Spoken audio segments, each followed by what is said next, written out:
The Alpha King's eyes, cold as a winter storm, locked onto the small boy standing behind her. "He has my eyes." The king's voice was a low growl that vibrated through the throne room. Elara's hand tightened on her son's shoulder, her heart hammering against her ribs. For 5 years, she had protected him, hidden him from this very man, this very moment. Now, the gilded cage she had escaped had become her son's inheritance, and the king who had been a fleeting, forbidden memory was a terrifying reality. But what she didn't know was that the king's arrival was not just about an heir, it was about a secret that could tear the kingdom apart. Before we carry on, please hit the subscribe button to make my day, and let me know where you are watching from in the comments. 5 years earlier, the world was a much smaller, safer place. It was a world contained within a hidden valley, nestled deep within the misty, formidable mountains that clawed at the sky like a dragon's spine. Here, Elara Dawn and her 5-year-old son, Leo, lived a life woven from silence and simplicity. Their cottage, built of sturdy pine and river stone, was a bastion of warmth against the encroaching wilderness. Smoke curled from its chimney in a constant, reassuring plume, a fragile signal of life in a vast, unfeeling landscape. Elara was a woman sculpted by the mountains themselves, resourceful and resilient, her senses honed to a razor's edge. Every snap of a twig, every shift in the wind, was registered and analyzed. She was a guardian, a sentinel, her entire existence dedicated to the protection of the small, bright flame that was her son.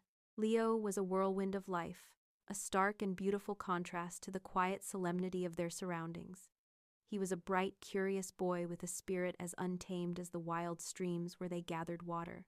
His laughter echoed through the silent woods, a sound that was both Elara's greatest joy and her deepest fear. He had a boundless energy that kept him in constant motion, his small legs carrying him on endless adventures through carpets of moss and groves of ancient whispering trees. And he had his father's eyes. They were a startling shade of silver, intense and piercing, holding a depth that seemed far too old for his young face. Every time Elara looked into them, she saw the ghost of a king, a memory of a single, catastrophic night that had given her the greatest love she had ever known and condemned her to a life of perpetual flight. Their days were a gentle rhythm of survival and love.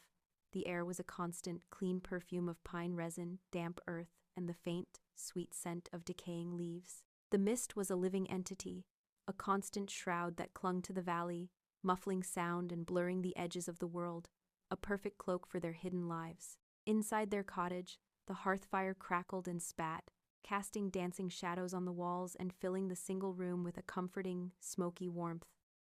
Elara was skilled with her hands, and the cottage was filled with the evidence of her craft. She carved intricate wooden toys for Leo, a menagerie of forest creatures, their forms smooth and familiar under his small hands. She spun wool from a neighbor's sheep, a day's walk away, into soft, warm yarn for their clothes. The silence of the mountains was a character in itself, a peaceful blanket that had insulated them from the world. But Elara knew, with a certainty that lived in her bones, that such peace was a fragile, temporary thing. It was a silence waiting to be torn. Her love for Leo was a fierce, primal force, but it was shadowed by a constant, humming anxiety. She watched him play, her heart a painful mix of adoration and terror, seeing the noble line of his jaw, the confident set of his shoulders, the phantom crown that seemed to hover just above his dark hair. The tearing of that silence came on a cool afternoon, the sky a pale, washed-out blue above the ever-present mist. Elara was kneeling by a gurgling stream, showing Leo the difference between the jagged leaves of wild mint and the smooth, treacherous leaves of its poisonous look alike. The sun, a rare visitor, dappled through the canopy, painting shifting patterns on the forest floor. Leo, his face smudged with dirt, was concentrating intently, his small brow furrowed. It was a perfect moment, a jewel of tranquility she wanted to hold in her hands forever. Then she heard it. It was not a sound of the forest. It was the rhythmic, unnatural clink and jingle of metal, the heavy tread of shod horses, the disciplined murmur of men trying and failing to move silently through the wilderness. Her blood ran cold. Every muscle in her body went rigid. It was the sound she had rehearsed for in her nightmares, the sound that had haunted the edges of her sleep for 5 long years. She looked at Leo, his silver eyes wide and questioning, and her carefully constructed world began to fracture. Her well-practiced escape plan, a mental map of tunnels and hidden paths, kicked into motion. She grabbed Leo's hand, her grip so tight he let out a small yelp. "Leo, inside. Now," she whispered, her voice urgent, strained. "Remember the game? Hide and seek, the special version." Leo, though confused, was an obedient child. He had practiced the game many times, a drill disguised as play. "But who is coming, Mama?" he asked, his small voice trembling as he was pulled along, stumbling to keep up with her desperate pace. They burst from the trees into the small clearing that held their cottage, and stopped. Her sanctuary was breached. They were surrounded. A dozen soldiers, clad in dark leather and gleaming steel, formed a silent, disciplined circle around their home. They were the Alpha King's elite guard, the Shadow Wolves, their sigil, a snarling wolf's head, emblazoned on their shields. They did not have their swords drawn, but their presence was an overwhelming, suffocating force. The air crackled with their contained power. A figure detached from the group, moving with a fluid grace that belied the heavy armor she wore. The captain, a woman with a grim, beautiful face and hair the color of spun gold, dismounted. Her armor, a deep, burnished silver, seemed to drink the dim, misty light. Her gaze, sharp and unyielding, swept over the cottage, the woodpile, the small garden, before finally settling on Elara and the boy half, hidden behind her. This was Seraphina, captain of the guard, a name Elara knew only from whispered stories of her brutal efficiency and unwavering loyalty to the king. "Elara Dawn?" Seraphina's voice was calm, but it carried the cold, hard authority of command. It cut through the mountain air, devoid of malice but absolute in its intent. "By order of the Alpha King, you and the boy will come with us." Elara's arm was a steel bar in front of Leo, shielding him, a futile gesture against such overwhelming odds. Her heart hammered a frantic, terrified rhythm against her ribs. "We are simple folk," she said, her voice surprisingly steady. "We have done nothing wrong. The king has no business with us." Seraphina's eyes, the color of a stormy sea, flickered from Elara to the small face peeking out from behind her skirts. She saw Leo, his silver eyes wide with a mixture of fear and a startling, defiant curiosity. A flicker of something, recognition perhaps, or confirmation, crossed the captain's stoic face. "The king believes otherwise," she stated. And in that simple sentence, Elara's last hope turned to dust. There was no fight. A cornered doe does not fight a wolf pack. Elara was many things, a survivor, a protector, a mother, but she was not a fool. To resist would be to endanger Leo, and his safety was the only thing that mattered. The thousand terrifying possibilities that had haunted her nights coalesced into one agonizing certainty. She had to surrender. The decision was a physical weight, crushing the air from her lungs. Her mind raced, scrambling for a plan, a strategy, but found only the blank wall of their capture. With movements made stiff and clumsy by dread, she turned and walked back into the cottage. The soldiers watched her, their faces impassive masks of duty. She knelt by her cot and pulled out a small, worn leather satchel, the escape bag she had kept packed for 5 years. Inside was a spare tunic for herself, a change of clothes for Leo, a small pouch of dried fruit and nuts, and his favorite carved toy, a small, smooth wolf. Her hands trembled as she checked the contents, the familiar items now feeling alien, artifacts from a life that was already over. Leo clung to her leg, his small body trembling, his face buried in the rough fabric of her skirt. He could feel his mother's terror, a chilling wave that washed away his childish curiosity and left only a cold, stark fear. The crushing weight of inevitability settled over Elara. The world she had so carefully, so lovingly constructed was crumbling around her. She felt a profound, gut-wrenching sense of failure.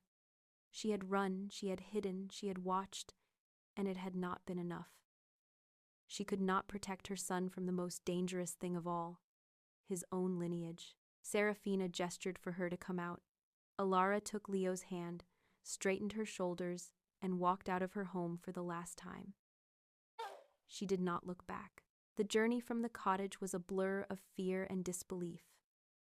The familiar mountain path, every rock and root known to her, now felt treacherous and strange under her feet. The towering pines seemed to lean in, their whispered secrets now sounding like accusations. The mist, once her friend and protector, felt like a cold, damp shroud, guiding her towards a fate she could not escape.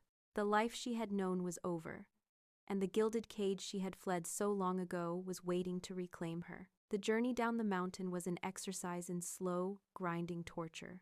Elara and Leo were given a single, sturdy mare to share, a concession that felt less like kindness and more like a practical necessity. The terrain was too treacherous for haste, the narrow paths winding precariously along steep drop-offs, their surfaces slick with damp moss and loose scree. For the first day, the world remained hers, a familiar tapestry of dense pine forests and the ever-present mist that clung to the air like a lover's sigh. But as they descended, the landscape began to transform, the wild, untamed peaks giving way to more civilized, rolling hills. The sharp scent of pine and rock slowly surrendered to the softer, richer smells of loam and farmland.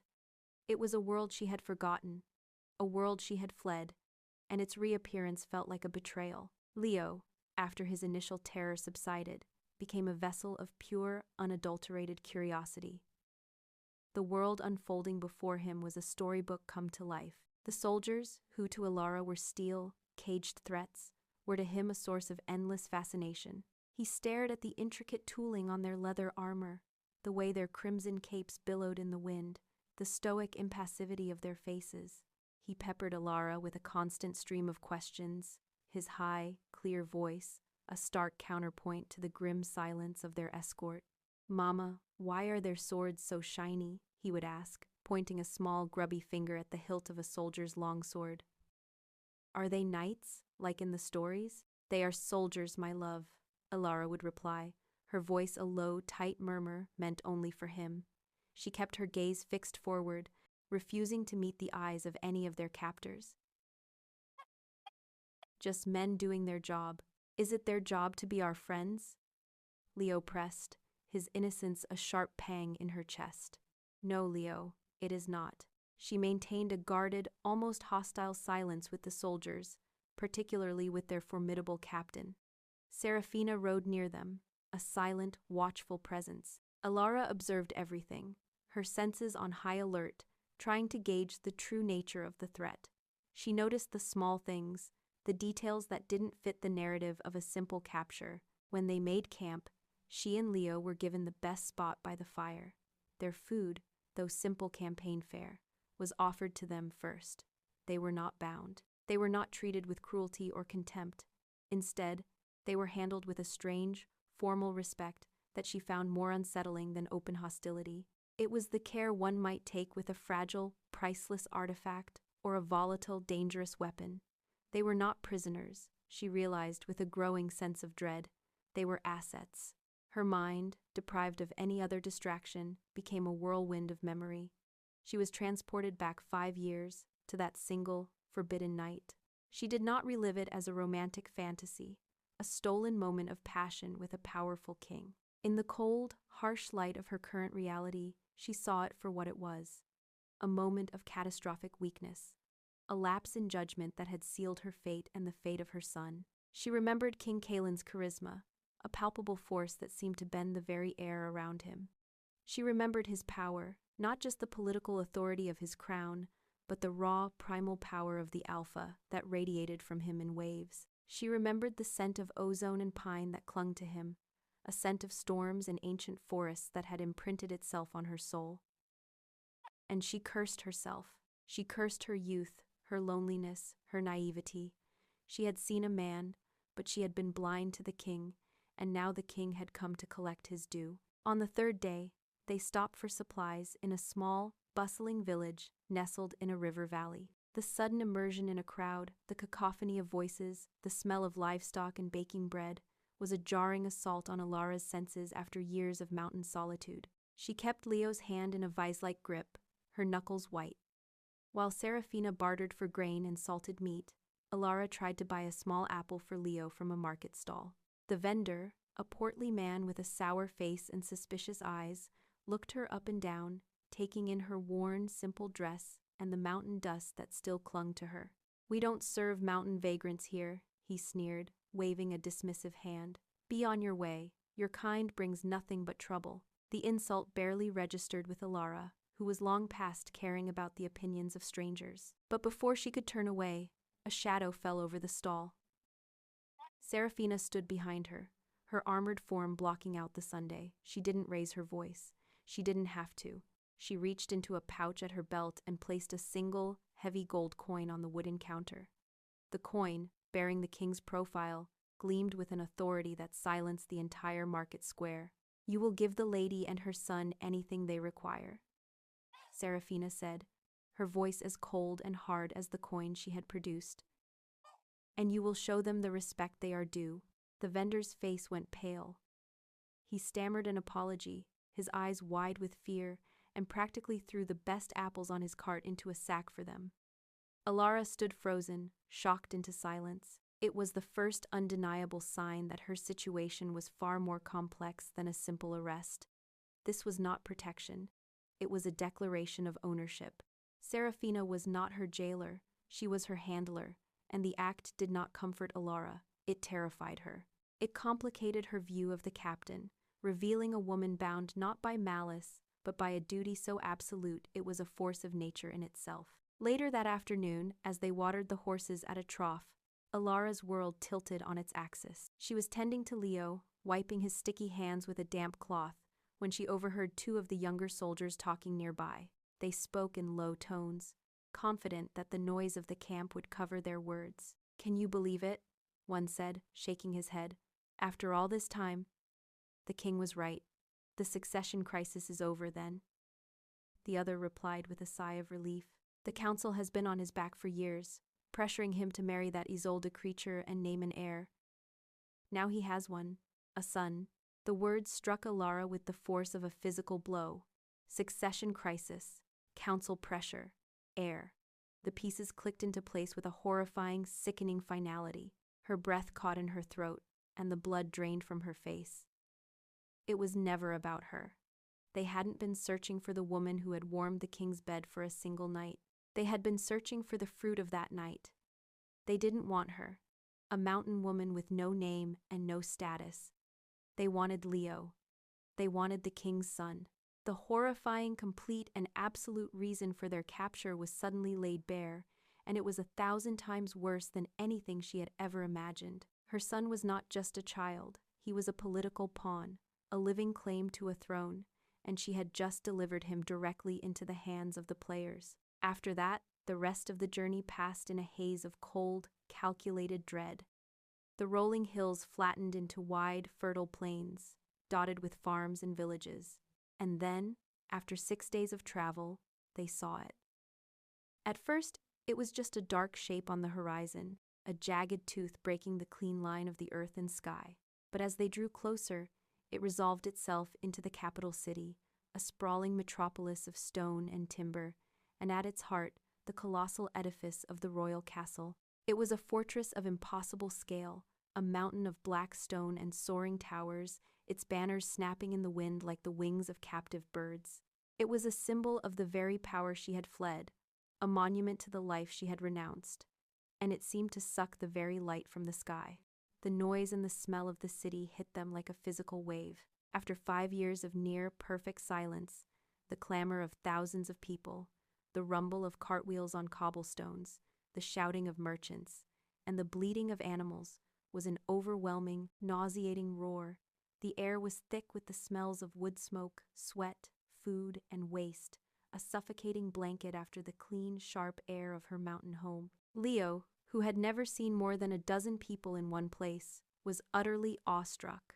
His silver eyes were wide, darting everywhere, his mouth hanging open as he tried to take in the impossible spectacle. He pointed at a street performer juggling fire, at a brightly painted carriage, at the sheer, dizzying height of the buildings. Elara's anxiety, which had been a low hum for days, escalated into a roaring panic. She pulled Leo so close he was practically fused to her side, her body a shield against the pressing, staring crowds. The soldiers, sensing her distress and the unwanted attention they were drawing, formed a tight cordon around them, their grim faces and drawn swords parting the sea of people like a ship's prow. The people stared, their curiosity a tangible force. They pointed, they whispered, their eyes lingering on Elara's simple clothes, and then on Leo, on his dark hair and his startlingly intense silver eyes. The whispers followed them, a rustling tide of speculation. Dread and a profound sense of finality settled upon Elara as they approached the castle's main gate. This was not a home, it was a prison, a gilded cage built on a scale she could barely comprehend. As they passed under the massive iron-banded portcullis and through the towering gates, she heard the terrible, grinding sound of them closing behind her.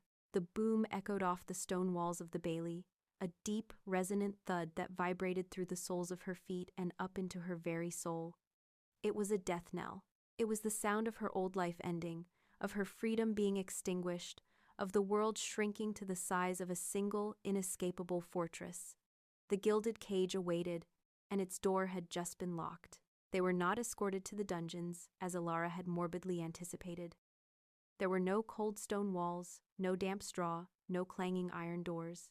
Instead, Seraphina led them up a winding staircase, their footsteps silent on a thick crimson runner that felt like walking on dried blood, and into the royal wing of the castle. The guards posted here were even more immaculate, their armor polished to a mirror shine, their gazes fixed and distant. They were ushered through a set of tall, carved oak doors into a suite of rooms so lavish it stole the breath from Elara's lungs. The luxury was an assault, a physical blow more stunning than any cruelty.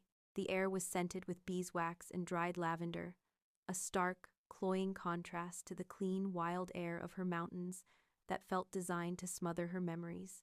The floors were covered in plush, intricately patterned carpets that swallowed the sound of their entry. The walls were hung with rich tapestries depicting ancient hunts and forgotten battles, scenes of violence rendered in beautiful, expensive thread. A fire, far larger than her entire hearth, crackled merrily in a fireplace of carved white marble. The furniture was made of a dark polished wood she didn't recognize, and the bed was a mountain of silk and downy pillows, a soft prison waiting to swallow her whole. A set of glass doors stood open to a private balcony, revealing a breathtaking, terrifying view of the sprawling royal gardens below. It was a cage, not of iron, but of silk and gold, and it was infinitely more suffocating, and he was waiting for them. King Kaelin stood by the large, arched window, his back to them, a tall, imposing silhouette against the fading afternoon light. He was, as she remembered, yet different. The 5 years that had passed had settled on his broad shoulders, etching lines of command and a deep, profound weariness onto his frame. He wore no crown, only a simple, dark tunic and breeches. Yet his authority was an undeniable presence in the room, a low thrum of power that made the very air feel heavy. He did not turn immediately. He let the silence stretch, a deliberate, calculated act of control. Elara's hand tightened on Leo's shoulder, her knuckles white. Leo, overwhelmed by the grandeur and the tension, pressed himself against her leg, his face hidden. Then, slowly, Kaelin turned. His gaze, the same piercing silver as his son's, bypassed Elara completely. It was as if she wasn't even in the room. His eyes found Leo, and for a moment, the king's carefully constructed mask of impassivity shattered. A storm of raw, unguarded emotions passed across his face. There was the initial shock of recognition, a jolt as if he'd been struck by lightning. It was followed by a wave of fierce, undeniable possessiveness, the look of a dragon finding its lost treasure, and beneath it all, something softer, something akin to pure, unadulterated wonder that warred with the king's hardened exterior. The silence in the room was absolute, broken only by the soft crackle and hiss of the fire. Kaelin's eyes drank in the sight of the boy, his son, taking in the dark hair so like his own, the stubborn set of his small jaw, the way he clung to his mother for protection. His voice, when he finally spoke, was a low, guttural whisper, a sound that seemed torn from the very depths of his soul. "He has my eyes." The words hung in the opulent air, a proclamation and an accusation all in one. Elara felt a tremor run through her, a mixture of fear and a sudden, surprising surge of her old defiance. She had been a ghost for 5 years, but she would not be one now. She pulled Leo slightly behind her, a mother wolf shielding her cub. "His name is Leo," she said, her voice clear and steady, though her heart hammered against her ribs. "He is my son." Kaylin's gaze finally snapped to hers, and the wonder was gone, replaced by a firestorm of accusation and a pain so deep it was almost black. He took a step forward, his presence seeming to consume all the air in the room. "He is times our times, son," he growled, the words sharp and cutting. His eyes, twin pools of molten silver, burned into hers. "Did you think I would not find you?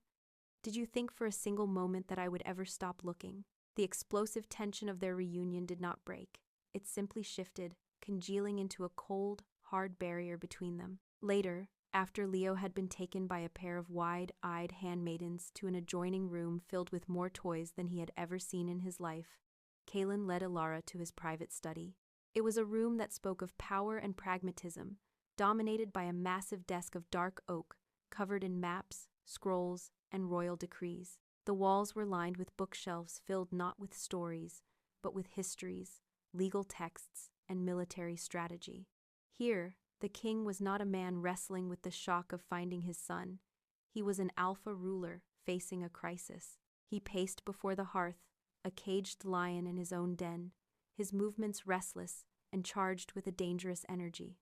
His voice, when he spoke, was devoid of the raw emotion from before. It was cold, pragmatic, and utterly uncompromising.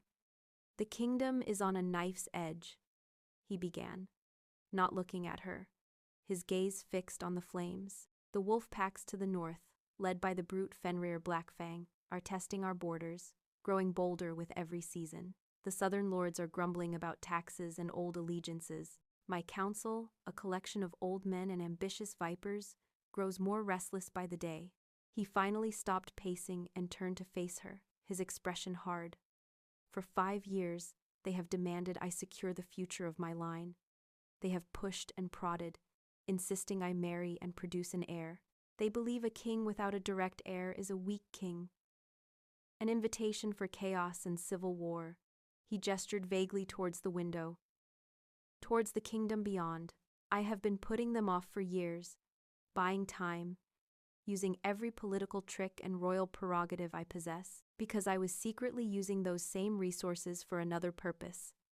His eyes met hers, a silent, damning accusation. "I was searching for you." Elara wrapped her arms around herself, a defensive posture against the coldness of his words and the chilling truth they held. She thought of the soldiers' whispers, of the succession crisis. It was all falling into place. He then delivered the final, crucial piece of the puzzle, his voice laced with contempt. "The council has a preferred candidate for my queen, Lady Isolde, the daughter of Alpha Valerius from the Silver Moon Pack. An alliance with him would quiet the southern lords, and a marriage would, in theory, produce the heir they so desperately crave." He let out a short, bitter laugh. "Your arrival, and the arrival of my son, has thrown their entire political chessboard into chaos." A bitter, angry fire ignited in Elara's chest, burning away some of her fear. She straightened up, her chin lifting. "So, this is what it's about?" she challenged, her voice sharp with scorn. "This was never about me. It was never even about a child. You need a pawn for your political games. You need an heir, not a son." Kaylin slammed his hand down on the massive oak desk. The sound cracked through the room like a thunderclap, making Elara flinch. He strode towards her until he was towering over her, his face a mask of fury. "Do not be a fool," he snarled, his voice dropping to a dangerous low growl. "I need to protect this kingdom. I need to protect times him asterisk. Do you have any idea what his life would be worth if one of my rivals had found you first? Out there." He jabbed a finger towards the window, towards the mountains she called home.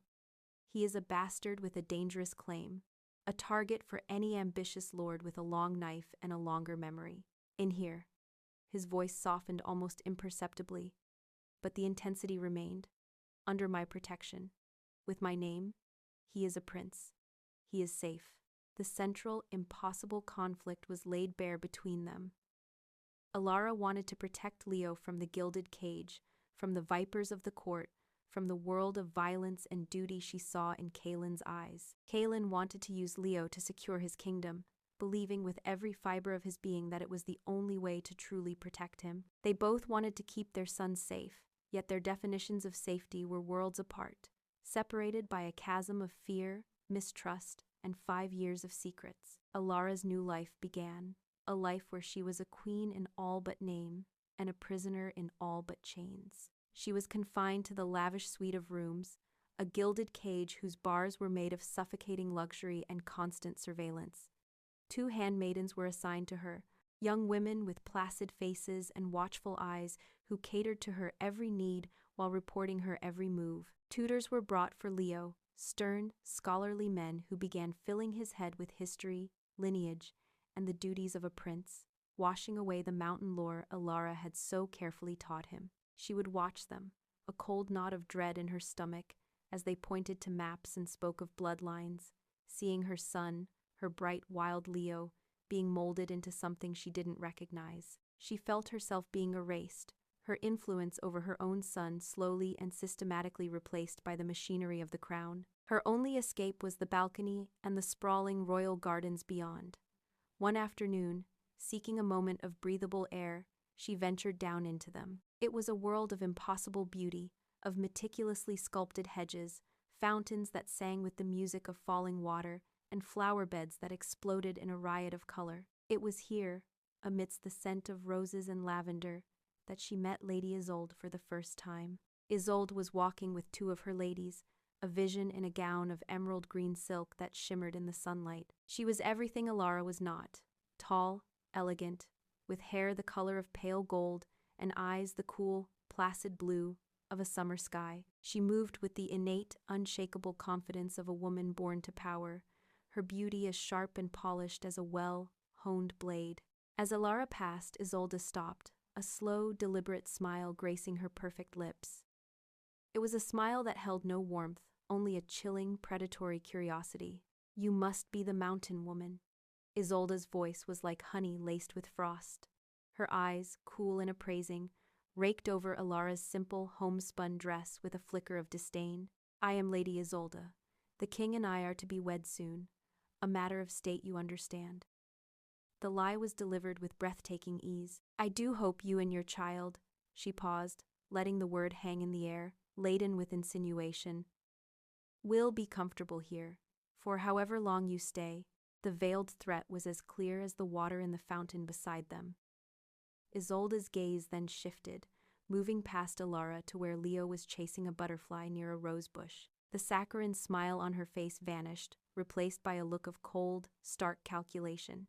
It was the look of a chess master assessing a new, unexpected piece on the board, a piece that needed to be removed. In that single, chilling glance, Elara saw a danger far more immediate and insidious than the king's political machinations. The blatant hostility, the sheer, undisguised venom in Isolde's eyes, did something unexpected. It did not intimidate Elara. It ignited her. The fear that had been her constant companion since her capture was burned away by a sudden, fierce surge of fighting spirit. She was out of her depth, a mountain sparrow in a den of royal vipers, but this was her son. This was Leo, and she would not let this cold, ambitious woman, or anyone else, harm him. She met Isolde's gaze, her own eyes, the color of the forest floor, holding a sudden, unexpected fire. She offered no reply, simply a small, defiant tilt of her chin before calling Leo to her side and walking away, leaving Isolde standing amidst the perfect roses, her perfect smile finally faltering. Elara's role as Leo's protector had just become infinitely more complex and infinitely more dangerous. She was no longer just fighting a king for her son's freedom. She was fighting a court for his very survival. The days that followed were a strange, unsettling rhythm of gilded captivity. While Elara felt the invisible walls of her prison closing in, Leo began to blossom in the most terrifying way imaginable. Kaelin, true to his word, began to spend time with his son. He did not coddle him or treat him as a fragile treasure.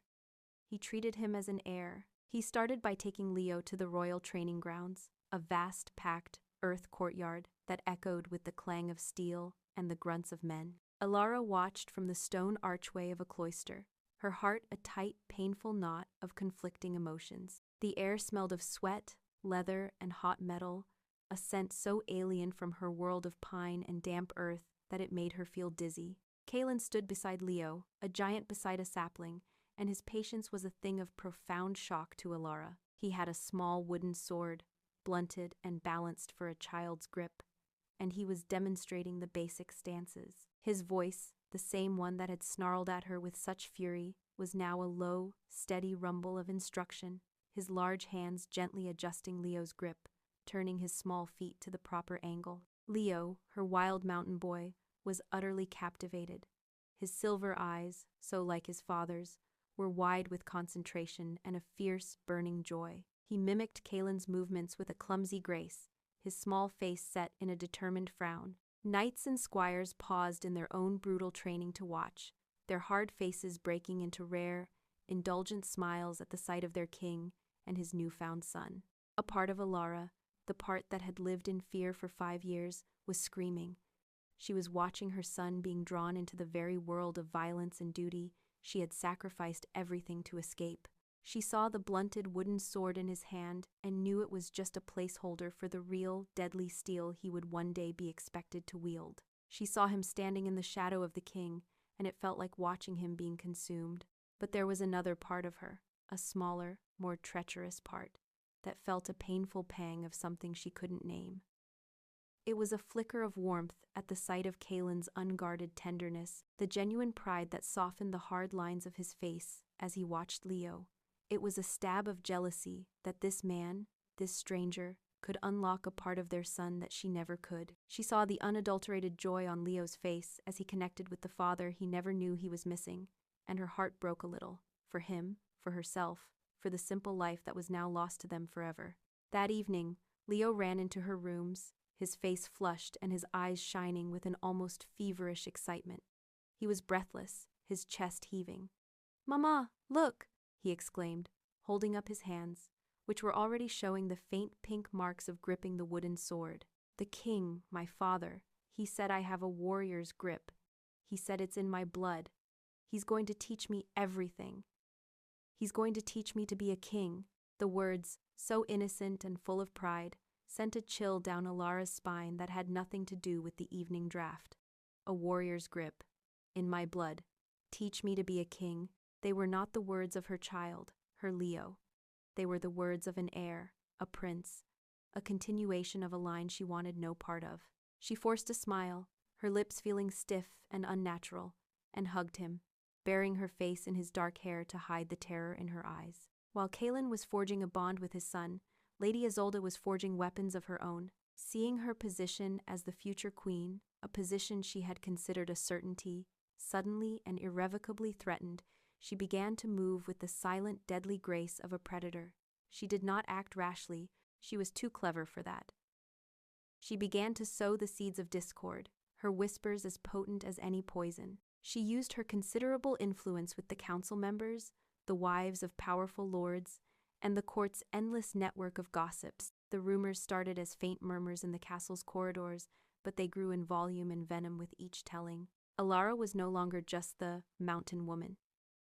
She was a wild sorceress, they whispered, who had used dark arts to ensnare the king 5 years ago. She was a practitioner of forbidden magic, her knowledge of herbs not for healing, but for hexing.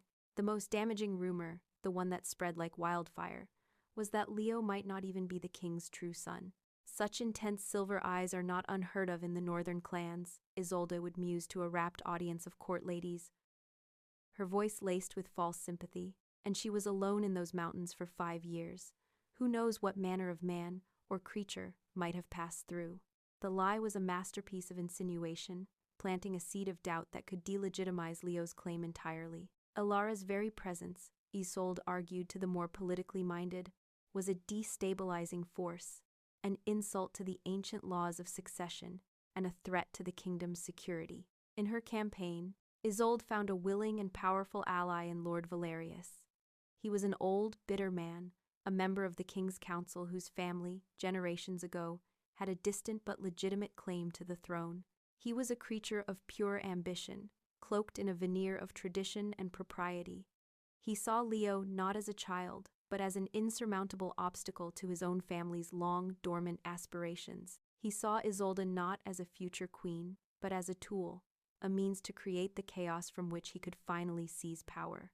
They met in a shadowy, dust-filled alcove of the castle library, the towering shelves of forgotten lore standing as silent witnesses to their treason. The air was thick with the smell of decaying paper and secrets. Valerius, his face a web of wrinkles and cunning, leaned closer to Isolde, his voice a dry, conspiratorial rasp. "The council is restless, my lady. They see the king doting on this boy, and they grow fearful. A bastard heir is no heir at all. It is a stain on the royal line. The woman must be removed." Isolde's smile was a thin, cruel line in the dim light. "Patience, my lord," she cautioned, her voice a silken whisper. "A direct attack, an accusation we cannot prove, would make her a martyr in the king's eyes. He is besotted with the boy, and by extension, with her. We must be clever. We must make the king himself cast her out. We must make him believe she is a threat not to us, but to him." The whispers and cold stares followed Elara everywhere. Servants would fall silent when she entered a room.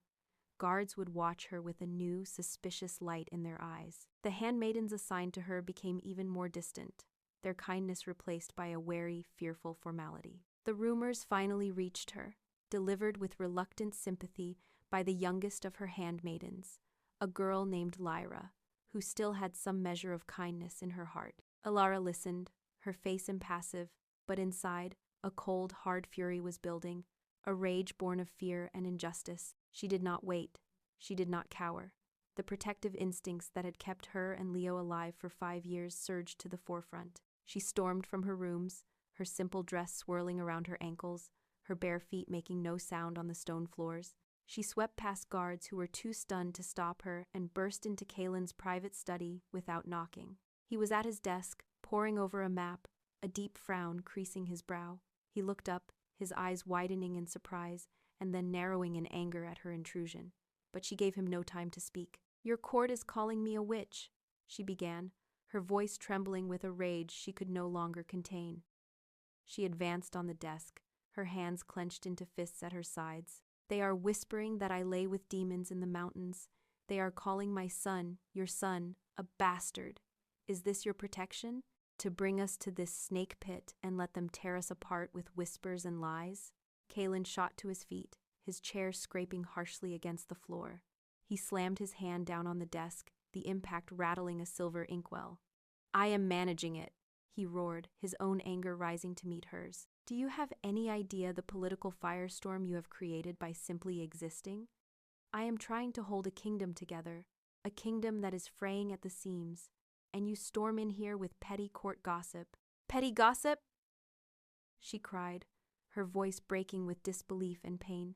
"They are trying to take my son's name, his legitimacy, the very thing you said you brought us here to give him. I never asked for your kingdom. I never asked for any of this. I was happy. He was safe."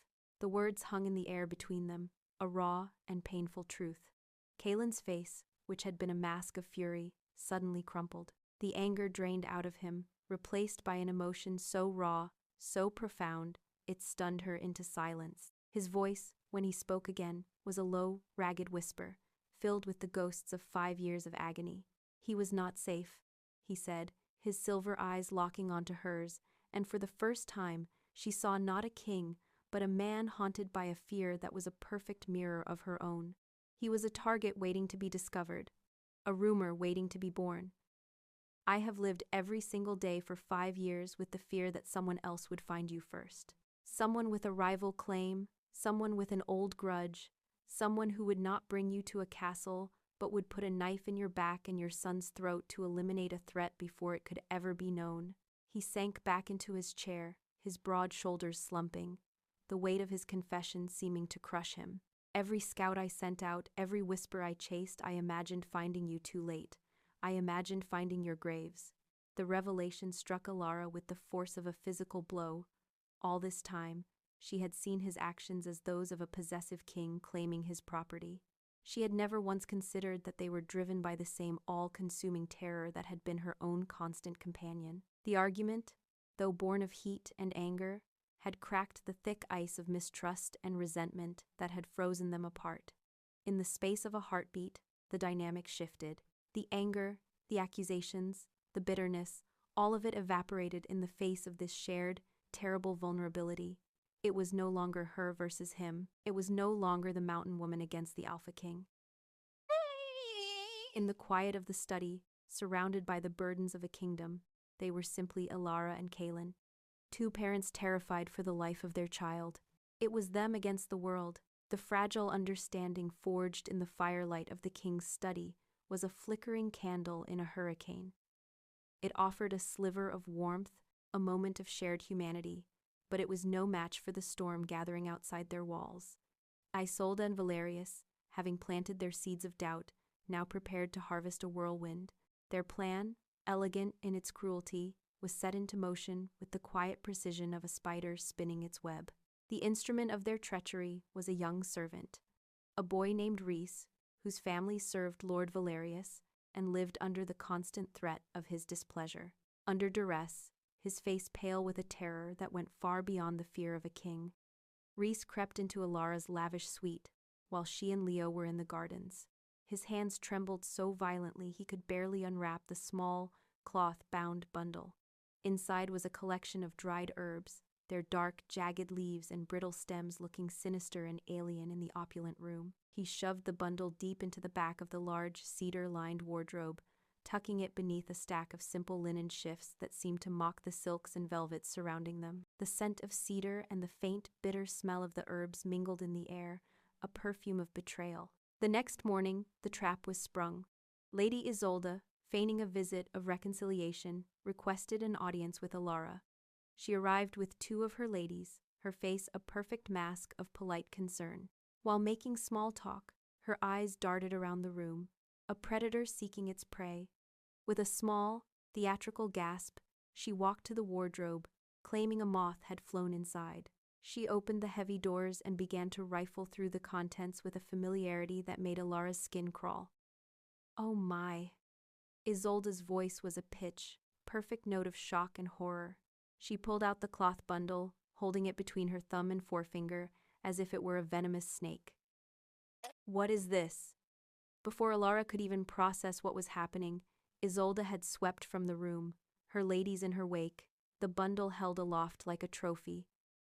Within the hour, the castle was buzzing. The royal council was convened in an emergency session. Elara was summoned, not as a guest, but as a defendant. She was made to stand in the center of the Grand Council chamber, a solitary, plainly dressed figure on an island of polished marble, surrounded by a sea of accusing faces. The lords of the council, robed in velvet and suspicion, stared at her from their high-backed chairs. King Kaelin sat on his throne at the head of the room, his face an unreadable mask of stone, his silver eyes holding a chilling emptiness. Isolde stood before them, the very picture of a wronged heroine. The herbs were laid out carefully on a swath of black velvet, displayed for all to see. "We found these hidden in her wardrobe," Isolde announced, her voice ringing with feigned sorrow and righteous indignation. "Hidden away like a poisoner's tools. Our royal physician has identified them. It is wolf's shade." A collective gasp went through the chamber.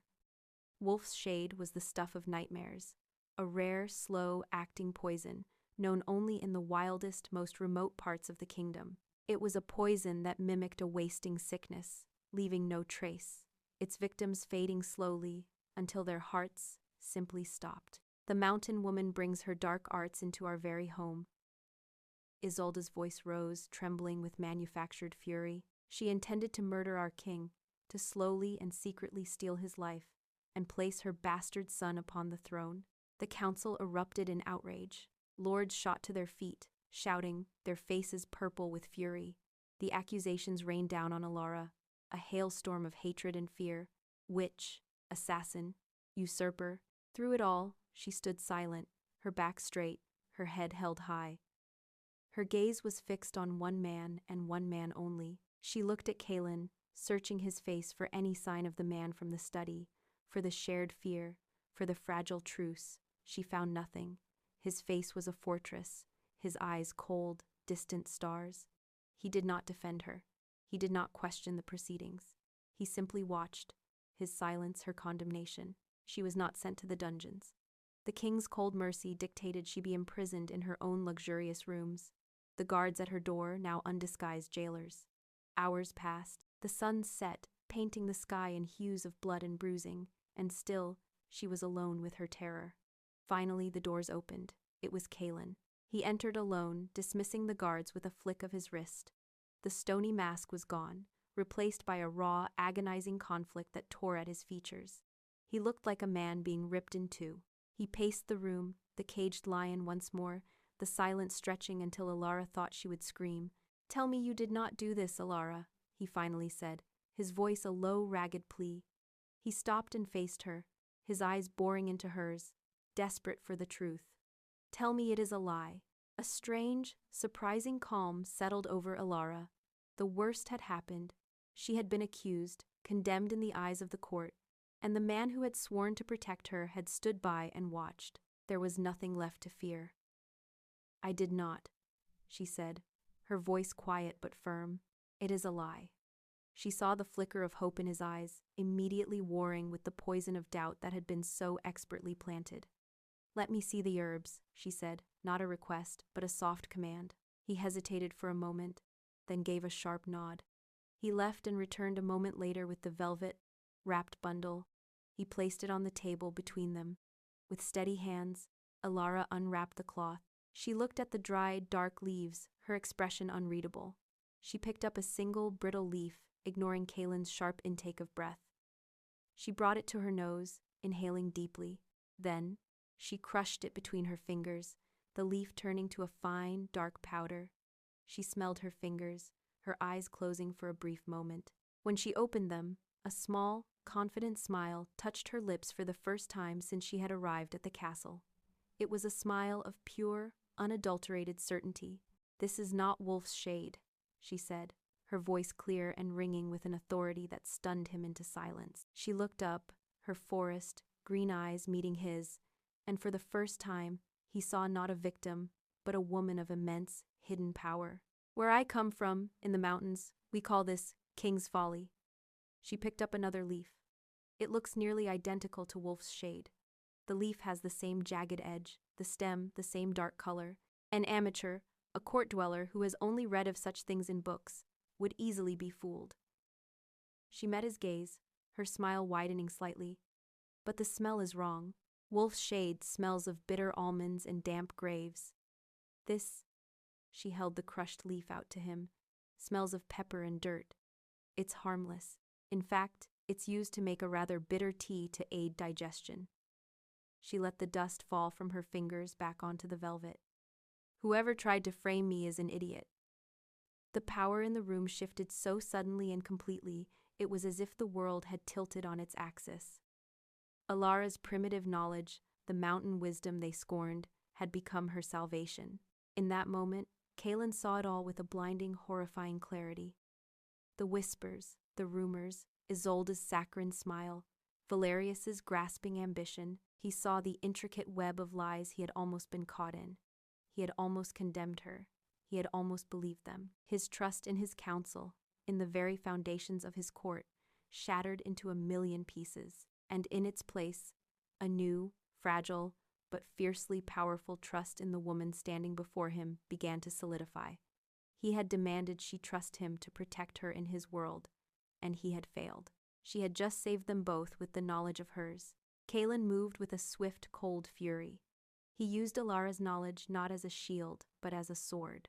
The next morning, he reconvened the council, his face once again a mask of stone, but this time, it was the stone of an executioner. He had Isolde repeat her accusations, letting her spin her tale of treason and dark magic for the rapt council.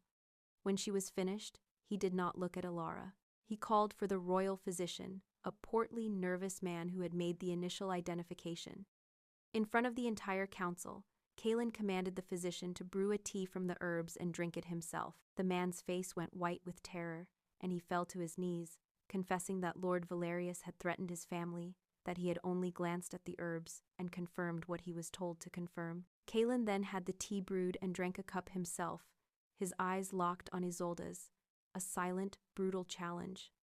The act was a public, humiliating demolition of her credibility. Suspicion fell upon her and Valerius like a shroud. Under the king's cold, relentless questioning, the terrified servant, Rhys, confessed everything, his testimony the final nail in their coffin. Later that night, the castle was quiet. The drama of the day settled into a tense, waiting silence. Elara, unable to sleep, had wandered from her rooms, the guards now bowing to her as she passed. She found her way to the vast, silent library, the room where the plot against her had been born. She ran her fingers over the spines of the ancient books, the air thick with the scent of old paper and leather. She was standing in the shadows, lost in thought, when a voice came from the doorway. "You saved yourself today," Kaelin said softly, "and you saved me from making a terrible, unforgivable mistake." He walked towards her, the hostility and tension between them gone, replaced by a quiet, somber atmosphere. "I was just telling the truth," she replied, her voice barely a whisper. "It seems the truth is a rare commodity in this place." "Rarer than you know," he admitted, his voice heavy with regret. He stopped a few feet from her, a respectful distance. They stood in silence for a long time, the quiet no longer a weapon, but a space for healing. "I'm sorry, Elara, for doubting you, for letting it get that far." She finally turned to look at him, and he saw the deep weariness in her eyes. "They want to destroy him, Kaelin. To protect their own power, they would see our son erased. They will not get the chance again," he vowed, his voice a low, dangerous growl. The king was back, but this time his anger was aimed outward, a shield for her and for Leo. They talked for hours, not about politics or plots, but about the 5 years they had lost. The walls between them, already cracked, crumbled into dust. He spoke of the endless search, the false leads, the crushing disappointment that had been his constant companion. He described a time a scout had sent word of a woman with dark hair and a silver-eyed boy living in a fishing village on the coast. He had ridden for 3 days without rest, his heart a frantic drum of hope, only to find it was not her. The despair, he admitted, had almost broken him. She, in turn, spoke of Leo. She told him about his first steps, taken on a carpet of soft green moss. She described his first word, which was not mama, but bird, whispered in awe as a mountain eagle soared overhead. She spoke of the quiet, simple joy of their life, a life he had inadvertently destroyed. As the first hints of dawn began to lighten the sky, he reached out, not to touch her, but as if to feel the air around her. "I never forgot your scent, Elara," he confessed, his voice thick with an emotion he no longer tried to hide. "Pine and rain and wood smoke. In 5 years, it never faded. Sometimes I would catch a hint of it on the wind, and I would think I was going mad." The admission was a key, unlocking the final, most heavily guarded door to her heart. The king, the alpha, the ruler of a kingdom, had been haunted not by her memory, but by her very essence. They were no longer just Leo's parents, bound by a shared child and a shared danger. In the quiet of the library, surrounded by the ghosts of the past and the uncertainties of the future, they were Kaelin and Elara again, and their story, which had begun in a moment of forbidden passion and been fractured by 5 years of fear, was finally, tentatively, beginning anew. The fragile truce, born in the quiet intimacy of the library, was about to be tested by fire. The annual harvest festival, a tradition as old as the kingdom itself, was in full swing. The castle courtyard and the city beyond were a riot of life and color, a vibrant tapestry woven from laughter, music, and the rich, earthy smells of roasted meat and spiced wine.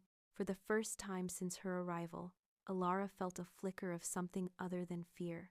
Walking beside Kaelin, with Leo's small hand held firmly between them, she felt a tentative, fragile sense of belonging. Kaelin had shed his royal formality for a simple leather tunic, and the smile he gave her when Leo laughed at a puppeteer's antics was genuine and unguarded. It was a fleeting, perfect illusion of a normal family, a dream she hadn't dared to have.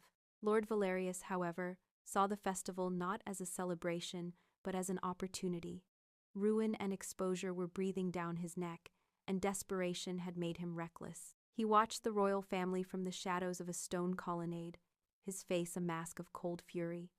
His gaze was fixed on Leo, the small boy who had destroyed a lifetime of ambition. As the sky darkened and the first celebratory fireworks exploded in showers of gold and crimson, creating the perfect distraction, Valerius made his move. He signaled to two of his loyal household guards, who melted into the throng.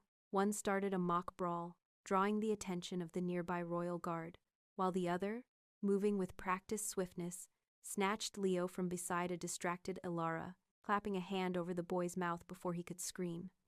It happened in an instant, a flicker of movement in the chaotic, cheering crowd. But a mother's instinct is a force that defies distraction.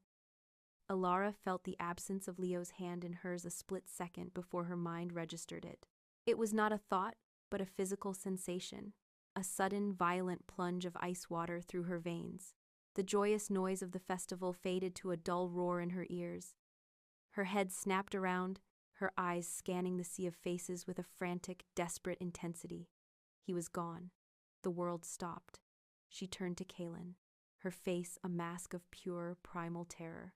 He's gone. She breathed, the words a ghost of a sound, yet they cut through the king's reverie like a shard of glass. Kaelin's smile vanished, replaced by the instant, cold command of the Alpha King. His roar of, "Lock down the castle, seal the gates," silenced the entire courtyard. The festival died in a single, horrified heartbeat. The royal guard moved with brutal efficiency, their swords drawn, their faces grim, turning the celebration into a fortress. They began their search with disciplined, methodical precision, a grid-by-grid sweep of the castle and its grounds.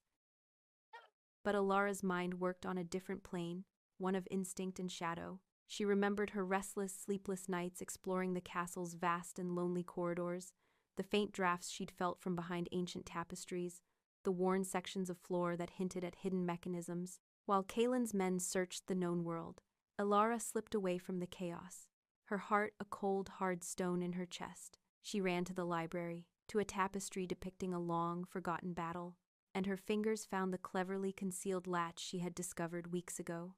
A section of the wall swung inward, revealing a dark, narrow passage, thick with the smell of dust and cold stone. Without a moment's hesitation, she plunged into the darkness, into the castle's secret heart. She moved through the hidden pathways like a wraith, her bare feet silent on the stone. This was a world she understood, a world of silence and shadows, much like the mountain caves she knew as a child. She was guided by a faint trail of sound, the scuff of a boot, a muffled curse, sounds that would be lost in the main castle, but echoed faintly in these tight confines. Her instincts, honed by 5 years of survival, led her upward, toward the old, abandoned western battlement. She emerged from a hidden doorway concealed in the stone, the cold night air hitting her like a slap, and she saw them. Against the backdrop of the star-dusted sky, Lord Valerius was a dark, frantic silhouette. He was at the edge of the crumbling wall, trying to lower a terrified, struggling Leo down the sheer drop with a thick rope tied clumsily around the boy's waist. "Be silent, boy, or we both fall," Valerius hissed, his voice thin and reedy with panic. "Let him go, Valerius." Elara's voice was not a plea. It was a low, deadly command. It cut through the wind, and Valerius spun around, his eyes wide with shock. He drew a long, wicked-looking dagger and held its tip near Leo's throat, pulling the boy against him as a shield. "Stay back, witch!" he shrieked, his composure utterly gone. "This boy is my only way out of this cursed kingdom. He is my passage to Fenrir Blackfang's territory." Just as his words faded, the main door to the battlement burst open. Kaelin stood there, flanked by a dozen of his royal guard, his face a thunderous mask of apocalyptic fury. Valerius was trapped, cornered between the king and the sheer drop. For a moment, he froze, his eyes darting between Kaelin and Elara. Then, with a desperate, suicidal scream, he shoved Leo aside and lunged for Kaelin, but it was a feint. From the shadows near the doorway, one of Valerius's hidden guards sprang forward, a sword flashing in a deadly arc aimed at the king's exposed back. Kaelin saw the lunge from Valerius, but not the second, more lethal attack from the side. Time seemed to slow. Elara didn't think, she acted, Her eyes had tracked the second man the moment he moved. Her hand closed around a loose, heavy stone from the crumbling battlement wall. With a flick of her wrist, honed by years of hunting small game in the mountains, she threw it. The stone flew true, a dark blur in the torchlight, and struck the attacker's sword arm with a sickening crack of bone. The man screamed, his sword clattering harmlessly to the stone, the killing blow deflected just enough to spare the king's life. That split second was all Kaelin needed. He moved with a speed that was almost inhuman, sidestepping Valerius's clumsy attack, his hand shooting out to grip the man's dagger wrist. There was a sharp, brutal twist and a scream of agony from Valerius as Kaelin disarmed him. The royal guard surged forward, subduing the disgraced lord and his injured accomplice, the immediate, violent crisis over as quickly as it had begun. The crisis was over. Kaelin stood on the wind-swept battlement, his chest heaving, his arm wrapped securely around a trembling but safe Leo. He looked across the stone expanse at Elara, who was slowly lowering her arm, her face pale in the torchlight. His eyes, those fierce silver eyes that had once terrified her, were now filled with a raw, staggering gratitude and a love so profound and undeniable it left no room for secrets. He crossed the distance between them in 3 long strides and pulled her into his embrace, crushing her and their son between his arms, a family forged in fear and fire, finally, irrevocably whole. Later, in the great hall, the full court was convened. The atmosphere was thick with tension and fear. Lord Valerius and a disgraced, shattered Lady Isolde, implicated by Valerius in his desperate confession, were brought before the throne in chains. After sentencing them both to exile in the harshest, most remote northern outpost of the kingdom, a fate many considered worse than death, Kaelin turned his attention to the stunned, silent court. His voice, when he spoke, did not roar. It rang with the clear, absolute power of a king who had faced the abyss and emerged stronger. "You have worried for the succession," he began, his gaze sweeping over the faces of his council members. "You have demanded I name an heir. You have whispered in the shadows about the future of our kingdom. You are right to be concerned." He gently pulled Leo forward, who stood straight and tall, his fear replaced by a solemn dignity that was a perfect miniature of his father's. Kaelin placed a hand on his son's shoulder, a gesture of both presentation and protection. "This is my son, Leo," he declared, his voice resonating off the high, vaulted ceilings. "My firstborn and my only heir. His blood is my blood. His spirit is the spirit of this kingdom. He is the future of this throne." A wave of murmurs and gasps swept through the hall. Kaelin let the sound rise and then fall into silence before he made his final move. He turned and extended his other hand to Elara. She stood near the side of the dais, a figure of quiet strength in her simple dress. For a heartbeat, she hesitated, her past life of shadows and solitude pulling at her. Then she looked at Kaelin's outstretched hand, at the love and promise in his eyes, and she took it. She walked to his side, her heart pounding not with fear, but with a fierce soaring hope. Kaelin took her hand and raised it high for all to see, their joined hands, a symbol of a bond that could not be broken.